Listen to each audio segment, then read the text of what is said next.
Great. I can see we got a couple people. So let's start.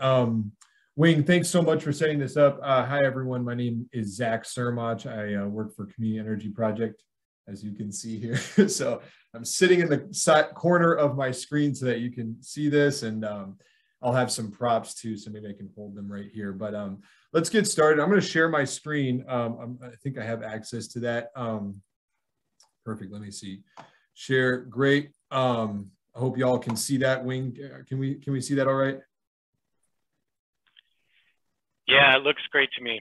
Perfect. Awesome.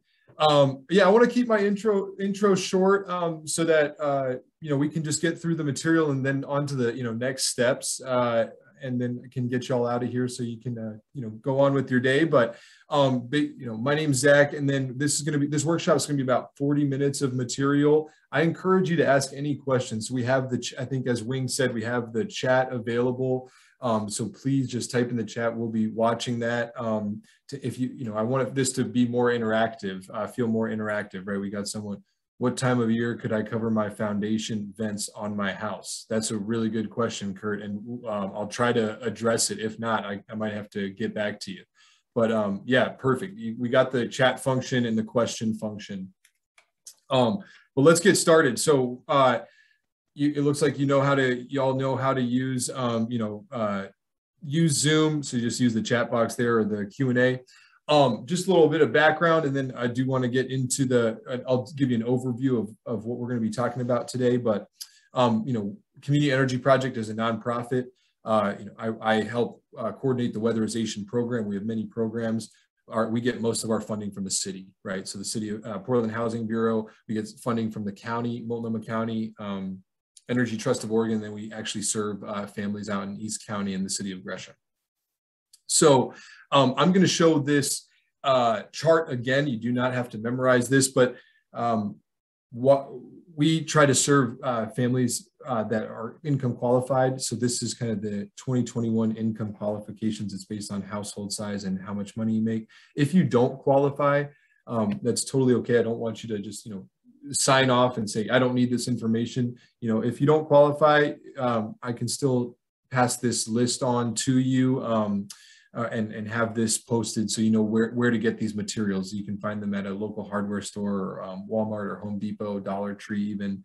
And this is kind of what the stuff that we'll talk about. But yeah, we give out these free kits if you are income qualified. So and there's some great tools for your home. So just a background about CEP, then about Community Energy Project, and then I'll kind of get started into the material for today.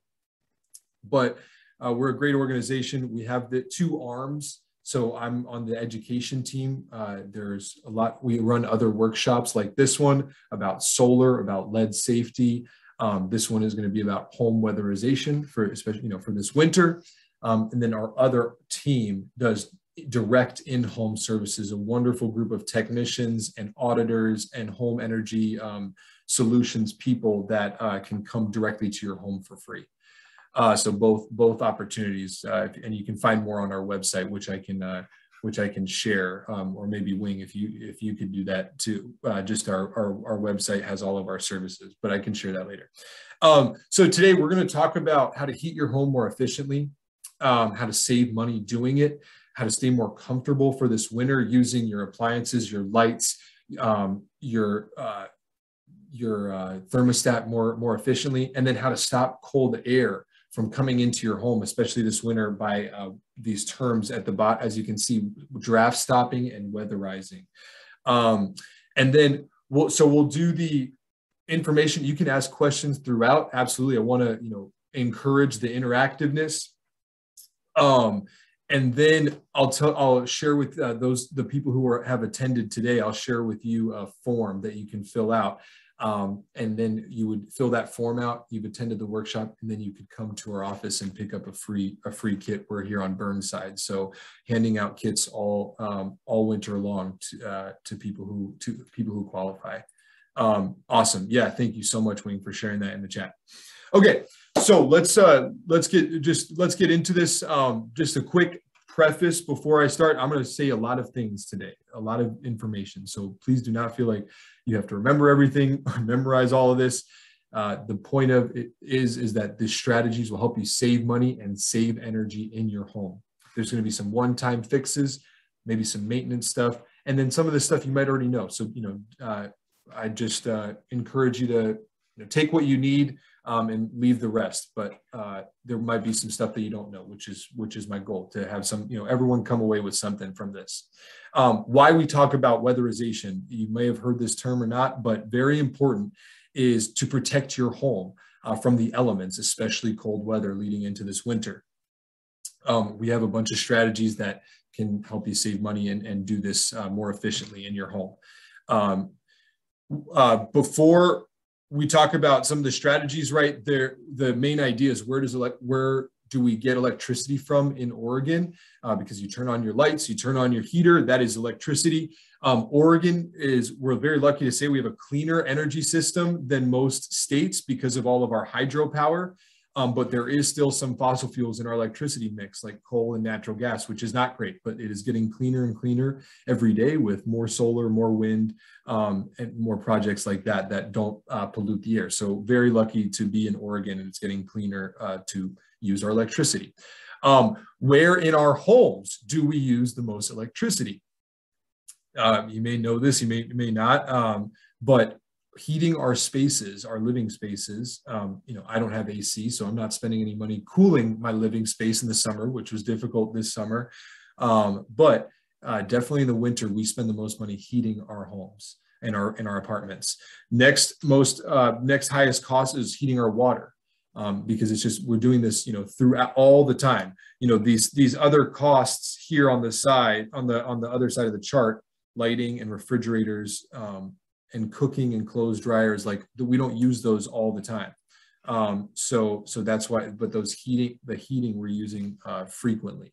So that's why it's the biggest cost, and it's a bigger system to use. So I said some of the stuff might be simple, so don't laugh at me, but an important reminder is just to warm your body before you heat your space. So, wearing warm clothing. I'm sleeping in sweaters and actually slept in a beanie last night just to, save some money and get comfortable. But, doesn't make sense to try to heat your home to, 80, 85 degrees and just walk around in a t-shirt in the winter. So simple habits can keep us comfortable and save money. So just a reminder. We're going to talk about two types of home heating that are very common here in Oregon, here in Portland. People have central heaters and people have zonal. So I have both in my small little apartment that I live in. Some people just have zonal, some just have central. So we're going to talk about both just to capture all of the interests of those watching here. So a basic rundown of your central heating system. Your home may not be this big. My apartment is definitely not. But the idea is that the cold air in your house is being sucked out through these orange cold air returns. It's being brought in or sucked into the furnace, right? That air is being heated up and then sent back into your home through these purple vents and ducts. This home has two of those, but I only have one. You probably only have one, depending on the size of your home. But so that's kind of how the system works. That system, as you probably know, is controlled by your thermostat. Why we talk about your thermostat is so that you can use it a little more strategically, as opposed to turning your thermostat all the way off and then all the way up, which is dangerous and inefficient. We recommend, and there's a lot of science that supports this, that just keeping it between 68 and 60 is a very smooth way of running your furnace, and keeps your home somewhat comfortable. Maybe 68 and 60 are too low for you, so we're not encouraging you to make yourself uncomfortable, but just something to think about. That 68 and 60 is kind of recommended to run your furnace.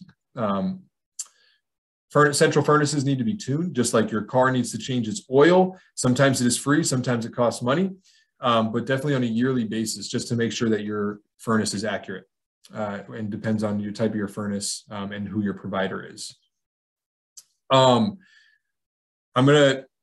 Just a reminder, if you have any questions through the material, I'm going to stop in just a couple of slides for like a halfway point.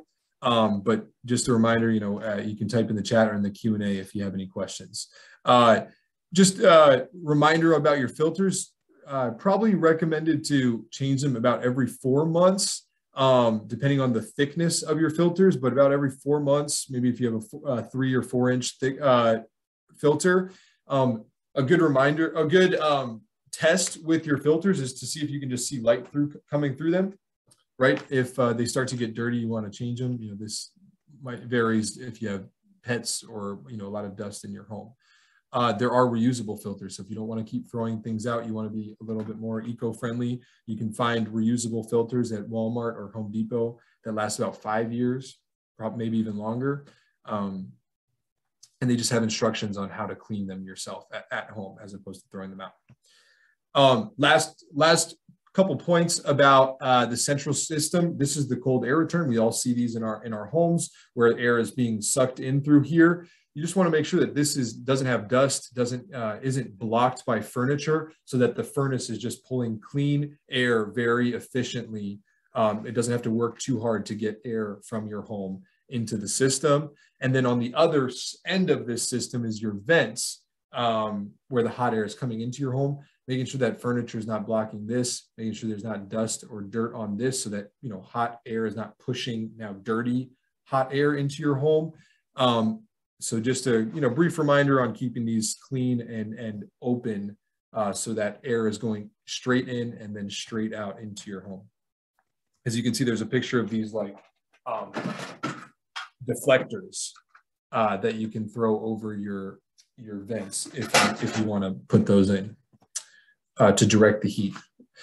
Zono heaters, very common here in the Northwest, right?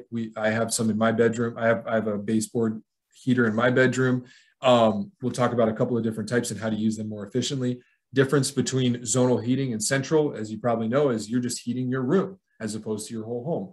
And most effective way to use these is to close the doors, close the windows, so that everything you are paying for when that heater is on or plugged in, if it's a portable one, it's just heating the space that it's intended to, not trying to heat the hallway or the rest of your home.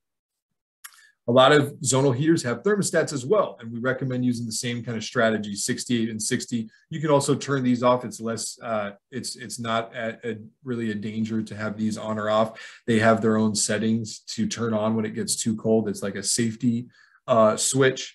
I think it's like 55 degrees. I'm not exactly sure for all of them, but so, not as much of a danger, but, using this thermostat is much more efficient than, trying to turn it all the way up. It won't heat your home faster, and you'll just end up spending more money using more electricity than you need. So using those strategically. Your heaters, you want to make sure that they're clean as well, so they work efficiently and that they're safe to use. So if there's dust and stuff inside them, you can vacuum them, and then making sure that curtains aren't covering this, so that heat is just coming straight out of there into your home, into your room. Portable space heaters are great if there's energy efficient ones that just really don't use as much electricity as like an older version of these, but you just want to make sure that you're using them in the right space. So maybe a bathroom or heating you while you're watching a movie sitting on your couch, but does it make sense to use these to try to heat a very large space or your whole home? And then just a reminder, you want to plug these in directly to the wall, so that they're not, they use a lot of electricity anyways, so an extension cord is not safe to plug these into. You want to go straight into your wall. The second highest cost in our homes is most likely our water heater. These big machines, but they are, whether it's gas or electric, they work the same way. And it's pretty simple in that they just pull cold water into this tank, and they heat it up to the temperature that is set on your thermostat. And then you pull out that hot water to your sink or your shower. What we advise is checking your water temperature, doing a water temperature test on your water heater. If you're, how this test is quite simple. You just turn on hot water with a cup, being careful, obviously, and using a thermometer, checking the temperature of your water. If it is above 120 degrees Fahrenheit, you are probably spending more money than you need to. 120 degrees kills bacteria in the tank. It's much safer for children and elderly when they're doing dishes. I know for me, I moved in my home, I would do dishes and my hands would burn. So I told my roommate, we have to change this. So you would just Electric is a little bit more difficult. You have to unscrew the panels and then adjust the thermostat setting with the screwdriver. You'd have to turn off the breaker before you do this, just for safety reasons. A gas water heater is way easier. You would just turn the knob from whatever it's set at down to 120. Then you would test the water about 4 hours later. So you would do this test again. It takes about 4 hours for the water to settle to that new temperature. And then you would test again to see if you got it. So a great way, a one-time fix to just save money, because you're not paying to use the electricity or turn on the gas to heat the water as frequently or as high. So it's absolutely a good energy saving technique. There is also in your free kit that you will get pipe insulation. These can go around your water pipes that go to your tank. They're good for both hot and cold water pipes. A lot of people have water heaters in their garage, and that is very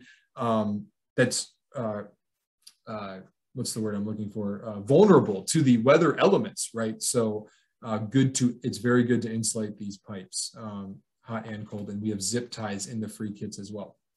2 more slides here on this part, and then I want to be mindful of time, but we'll go to part 2, and then we'll stop after that. But so just 2 more slides on part 1 is not everyone knows this, but electronics will still use electricity even if they're off.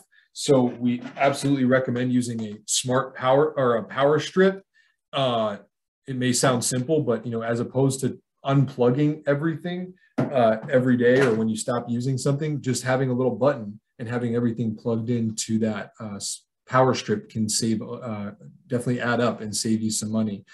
Not everything can be unplugged. Obviously, you don't want to put your refrigerator on a power strip that might turn off. But definitely some of your electronics, TVs, chargers, microwaves can go in there. And then last point about saving money with your electronics and lights, right, is LED light bulbs. In the kit, there's 5 of these. They save about $10 per bulb per year. So really amazing efficiency and conservation strategy. It's a new wave. You've probably heard of these LED lights. They last years longer and they cost way less to use. So you can install these in your home. Okay, I want to do a moment for review, a moment for questions. Okay, we got some questions from Kurt here. Cool. How often should I drain my water heater? What time of day, year to waste the least heated water? Kurt, that is a great question, and you caught me off guard when I should have been doing my research. So I don't have an answer for you, just to be quite honest. I'm going to have to look that up, and I'll get back to you. I was actually it's in my notes to research draining water heaters because I saw something out there. I've heard about every year, but I don't want to misspeak. I don't want to misspeak. So I'll have to look that up. It's a great question. Let me see here. Is it possible that my gas heater doesn't have temp measures? Mine just says ABC, very hot. Yeah, that's very possible. It's a great question. I would recommend still doing the test and seeing where it's at. And then maybe it might be that you would have to go down 1 letter and then test again. So definitely but I have heard of that. I saw videos, and I'm going to post, I can post some videos in the chat too for y'all about how to change the water temperature heat. And I've seen that on there. My plumber says we don't need to drain our gas water heater. There you go. That's a good point. Maybe you don't need to. Maybe it's a cleaner, it's a more updated version of your water heater. I know that sometimes sediment gets into the water heater, and that's why they recommend draining it. There might be some sediments that get in there. But yeah, great questions. I do have some links that I can post in the chat at the end here too. Let me make sure I just get those up before we keep going. Here we go. Perfect. Okay, and I'll post those in the chat.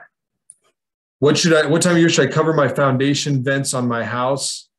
Kurt, I don't know the answer to that either. I'm really sorry. That's a more specific building types question, and I haven't done a bunch of technician work around homes, so I'm going to look that up too. Foundation vents, and then draining water heater. Cool. Sorry, y'all. I'm bringing you all to this workshop and not answering questions. I'm so sorry. I know LEDs are supposed to last years, but if they're burning out much sooner than that, is there something else going on? Wow, that's a very good question. I don't know the answer to that either. It could be something with your wiring. Yeah, LEDs are supposed to last years. That's more of an electrician or a more technical question. I don't know that one. That's a really good question though, because of course they are supposed to last longer. Okay, I'm going to keep going. Okay, I think we can still see my screen. Perfect. Okay. I want to get to part 2, and then I do want to post in the chat a form for those that are here, and then you can start filling this out as we go. Let me just you probably can see my whole screen now, so that's fantastic. But let me here we go. Yeah, this is a participation form, y'all. So what I do, I give presentations weekly to community members who can attend, and the kind of end product is that if you qualify, you get a free kit of materials. So this is what this form looks like. I'm going to post this in the chat right now for everyone. This form, if you can fill this out while I'm talking, or save it for later. If you fill that out, you attend the workshop, you get a free kit of weatherization materials, and it's the stuff that we're talking about in this presentation, and we're going to talk about a couple more of them as well. So some other tools in the kit help, like I said in the beginning, stop cold air from coming into your home and stop hot air from leaving. I appreciate all the questions, by the way, y'all. Sorry that I can't answer all of them.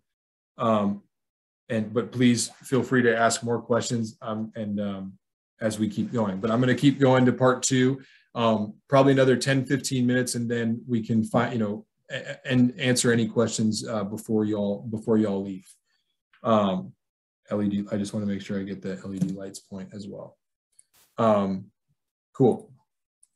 Okay, so part 2 of this workshop is about draft stopping. Or air sealing. There's a couple of different words, weatherizing, a couple of different words to use this, but basically keeping warm air in your home. You're paying to heat your home. You want that air to stay there so you don't have to, keep paying, right? And then also there's a comfort aspect of cold air. I know there's one window in my home that I don't sit next to because it makes my whole couch cold. So, trying to deal with that, we have some tools for that. So in the kit that we're going to talk about, there's some window coverings and some other really great materials that you would get for free if you just fill out that form and then come pick up the kit. So why we talk about this is this may be obvious, but hot air rises and it will leave your home if there are holes and cracks and gaps in your home. So a lot of places where this occurs is like lighting fixtures, or between your ceiling and your walls. Your windows are absolutely culprits, or exhaust fans if they're not, sealed properly. So definitely want to keep that hot air in your home. It's called tightening. So tightening your home so that there's no gaps. One of the tools that's in the kit are outlet gaskets. You would just take off the faceplate of your outlets and your light switches, and there's this special foam that can go in between the wall and your faceplate. We have 6 of those in the kit, and then there's 6 also for your light switches. I recommend starting with exterior walls, where it goes wall, and then outside, maybe interior walls don't make as much sense. But if you need extra, if you have a lot of outlets, they're only like 3 cents each at Home Depot, probably other hardware stores as well. This is not in the kit, but backer rod, it's just very good for bigger gaps. in your home or cracks that you can find, because it's there's different sizes of this thick foam. It's very affordable. You can find it at Dollar Tree. If you don't want to go to the store, you can use plastic and just kind of twist plastic bags. I know we have a bunch of these just sitting around probably, or other types of foam. You just don't want to use cloth to fill these holes on your walls and ceilings or windows, because if it gets wet, then it can harbor mold. So something that is not going to gather water or moisture. So foam, plastic, very good strategies. Caulking, which we're going to talk about in just a moment. Your windows are basically like holes in your home. If you can think about it, it sounds crazy, but it, especially older homes. My apartment that I live in is an old brick apartment, multifamily apartment complex, right? They're single pane windows. It's basically very cold, right? Basically a hole. So sealing these windows is a great strategy. And we have some rope caulk in the kit for free. This is, as you can see a picture in this picture, like a circle of clay that you can peel off and then place around your window. It's removable. So in the summer, you can take this off and open your window again, but it's great for sealing some of those cracks and holes around your home. You want it to be dry. You don't want this to get wet. So, maybe you have to wipe the area down before you put this on. We do mention permanent caulk, even though it's not in the kit, but you can find this at a hardware store for pretty affordable, a couple of dollars. You don't have to buy a gigantic tube like this, but this is good for things that aren't going to move. So once you put this on, it's not coming off, right? So it's good for glass and cracks, or maybe cracks in the frame, things that are not going to move, not like the rope caulk, which can come off and then you can move that. We're about to talk about the window coverings, which there are 4 inside this free kit. These big plastic window coverings, they're amazing. This is a picture of one on the left, but just quick considerations is, if you're, this may sound funny, but this is very real, is that your, pets, if they want to scratch this plastic and rip it, or other things might rip this, it won't be effective. The whole point of this is to seal a pocket of air between the glass and the plastic. Also, if there is moisture on your window, this could cause mold, because you won't be, you don't want this to gather water over time, over the winter. So having a dry window, this is going inside, because, and this may be obvious, but this is an adhesive system, right? It glues onto around your window. If you were to put it outside and it started to rain, it would fall off. The adhesive needs to be dry, and then it can stay on for years.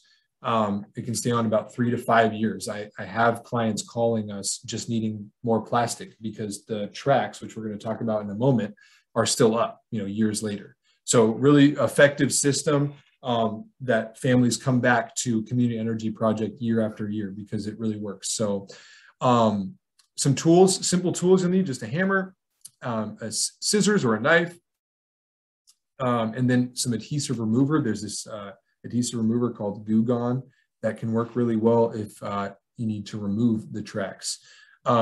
Like I said, it can last about 3 to 5 years if you just put it on the right way. So you want it to just be dry and clean before you put the adhesive on.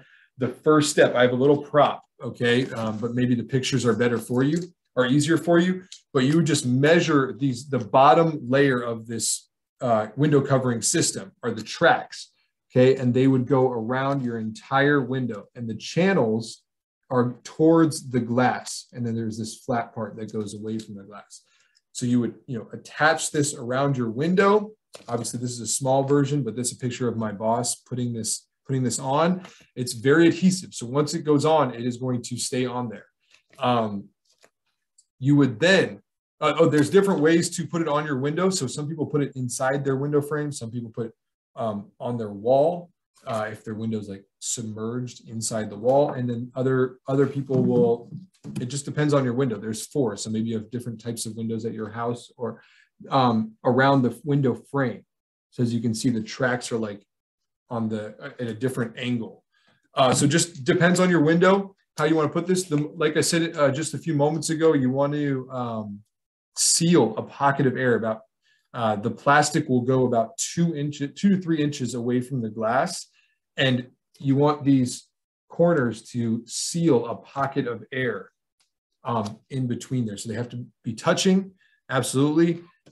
If you do make mistakes, you can use that adhesive remover. We just recommend soaking that, soaking the tracks that you've attached to your window for about 30 to 40 minutes, because we have had people call and say that when they were taking off these tracks, paint came off. So they're very strong, right? They can last 3 to 5 years.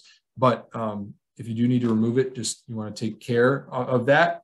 But so now that you have measured out and placed, attached the tracks around the entire window, you're going to measure out the plastic. These plastic, there's 3 of them that are about 50 by 80 inches. So they can cover a pretty large window. And then there's one that's 72 by 82 inches. So big, a big piece of plastic.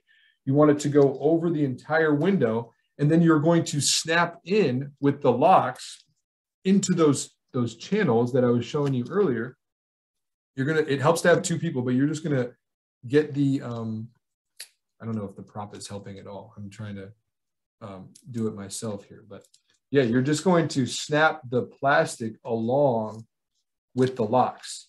And you would do this going down the window too. So as you can see, the tracks kind of come up, and then you would just place them in. This is where a hammer comes in, because obviously my prop is just good for the hands, but you would want probably a hammer or something heavy to go, otherwise your fingers would get tired.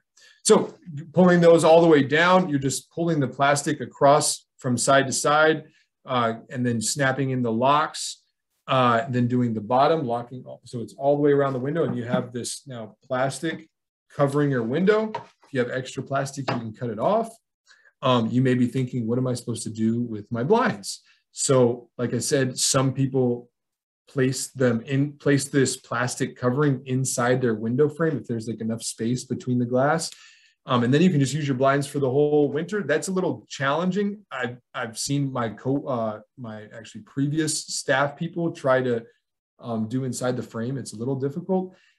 For me, I put it over my blinds, and some people will just cut a hole in the plastic you can see in this picture on the right, there's tape on both sides of the plastic. You just snip a little hole and feed the blind strings but through that hole. And then you would seal the corner back up on those tracks again. So, and then you can use your blinds, right? So different ways to do it. We hope this doesn't stop you from putting this up, because they work very, very well to keep heat in your home. And then, like I said, they stay for about 3 to 5 years. So, this is a picture of someone just rolling it up in the summertime, leaving it there, and then, rolling it back down in the wintertime. Almost done here. We just got a couple more slides. Appreciate you all sticking with me here. Yeah, definitely any other questions we can answer, we'll answer in just now or in a moment. But last couple points about this window. Like I was telling you that there's 4 in the kit. Some people tape them together if they have like a really big living room window or a larger patio door. But these can cover your patio doors too. We just recommend not locking the bottom strip there, just in case of emergency and you need to exit your home. So using books or blankets to keep the plastic down as opposed to locking it. Just like windows, doors leak a lot of air. So we have tools in the kit for free that seal the space between your door and the door frame, which is where a lot of air will usually come in and out. I have a nifty little prop door here. Let's see if this works. So the picture on the left is called Vseal, and that goes inside the frame of your door. As you can see, this is kind of what it looks like when it's attached. You will just attach it to the inside of your door, and when the door closes, it just kind of closes on top of that seal, closing the space, right? If you can see light through your door, there's probably air coming in and out. So that's around the frame. I'm going to talk about the bottom of the door in just a moment. These are little kind of snippets of what these are. That's the Vseal. This is the one, the Vseal, right? It looks like a V when you fold it. And then there's also foam tape, which you may or may have not seen before, but they come in the kit. They come in, much bigger versions. so that you can put it around your doors and your windows even to just, it's called weather stripping or air sealing, home tightening, right? So just filling those spaces so that air is not going in and out. I'm going to pull up my fun little prop door again, just to talk about the last piece of the kit is the door sweep at the bottom here. You can just put this up on the bottom of your door. We recommend taping it first just to measure. You want the door sweep to just rest right on the top of your floor, not necessarily dragging and wearing it down, but just kind of resting right on your floor there. And then you can nail it in if you want. I'm going to stop for a moment before I finish off with next steps. Does anyone have any questions about those tools I just talked about the door and the windows? You can type in the chat. You can ask in the Q&A. I'm going to put this form again, which I'm about to talk about in just a moment. I think people can see that, right? Wing, you can see that form in the chat? Sure can. Sweet. Thank you so much. Cool. We got a couple of attendees. Yeah. I'm going to talk about next steps. We can stop for questions in just a moment, or we can have time for Q&A at the end. But yeah, let's talk about mold for safety reasons, and then I'll tell you next steps, and then we can close with Q&A. But why we talk about mold when we talk about weatherization is because all of these tools are meant to keep hot air in your home, right? So that means less airflow. And airflow is actually sometimes good because it dries moisture, and this will kind of prevent mold. But if there's moisture that's not being dried as frequently, it might cause mold. This is not a certainty, right? This might not happen at all to you, and most likely won't. But there is mold, so we want to just recommend looking for it. I had mold in my bathroom, right? My roommate and we had to clean it with some vinegar. So definitely some places where mold occurs is where there's standing water or leaking water.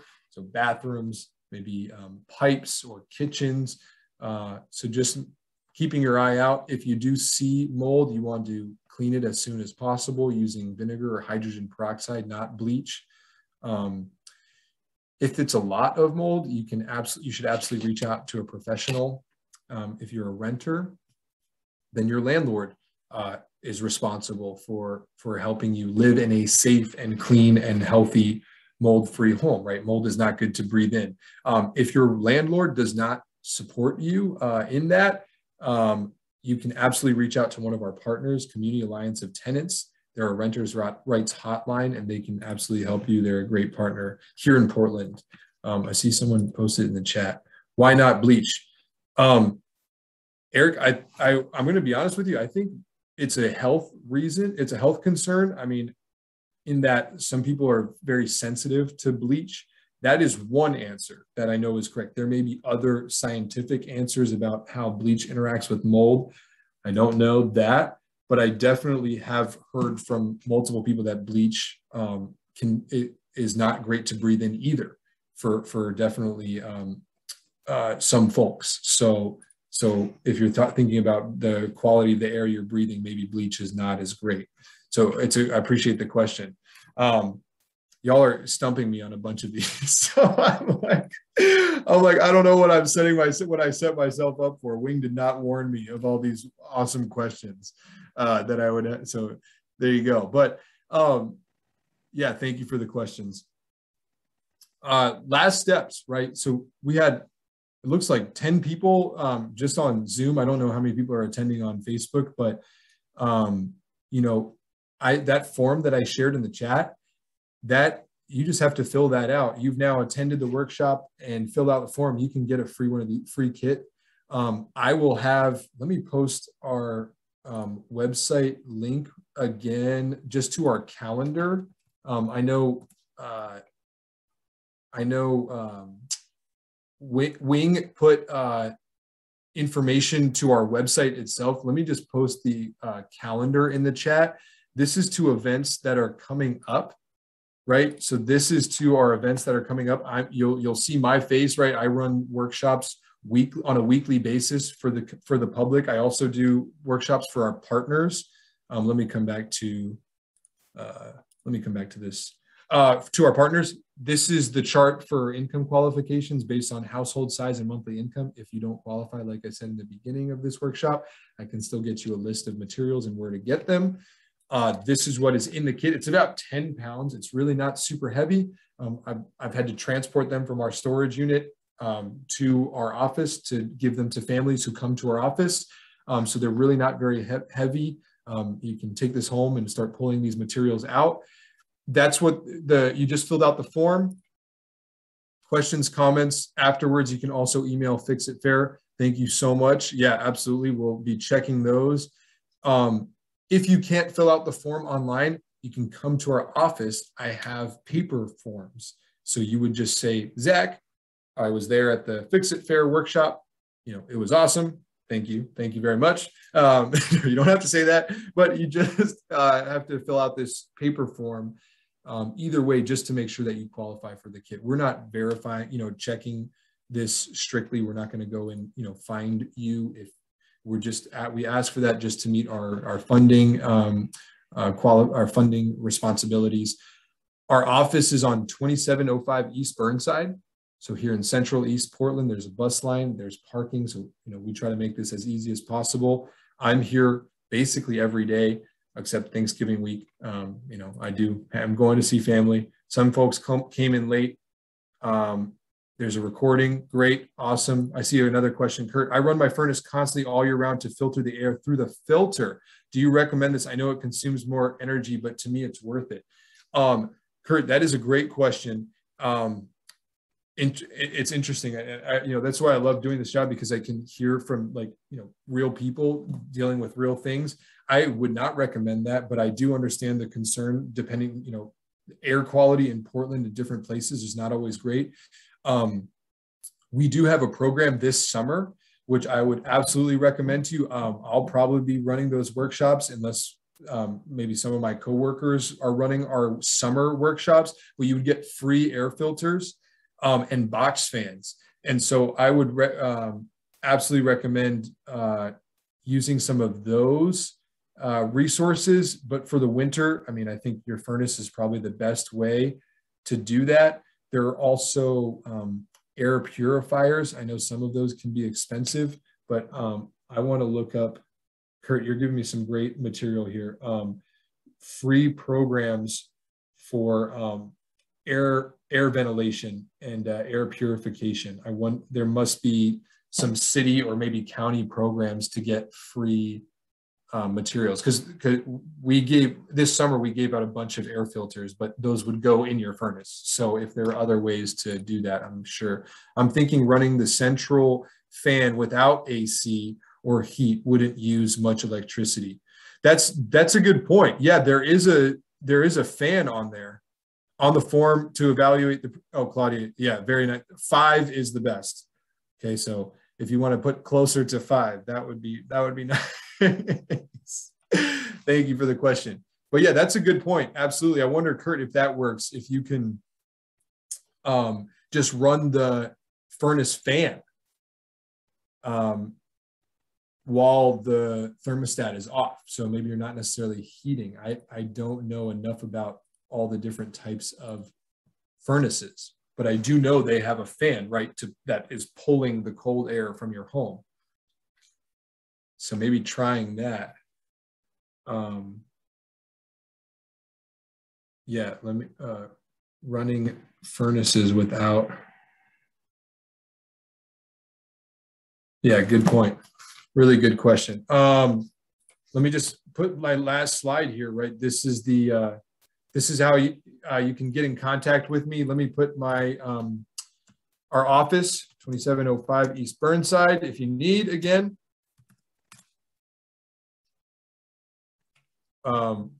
My contact number, at my office, you can absolutely call me. I want to just check to see if, I think a couple people were, let me stop my share here. I think a couple people were filling out the form as I was talking. Yeah, I got a couple people filling out the form. So I see your responses. Those of you who just filled out the form, you can come to our office at any time, right? Zach, ask someone whether running fan continuously when AC is on is a good plan. Is a good plan. Does it reduce actual AC demand for good circulation? Yeah, absolutely. No, I took a note of that one. Oh, are you talking the AC unit, Claudia, or are you talking about the furnace? Because I mean, both of them have fans, but oh, I'm running the central fan without AC or heat wouldn't use as much electricity. Yeah, I have to look up if those are separate. I mean, I'm assuming they run on, they're not connected to the same power switch. Like I would assume that some furnaces have, or AC units have just a fan option, like maybe an exhaust fan. Yeah, I have a combo furnace. Okay. Fan on auto with furnace and runs continuously with AC.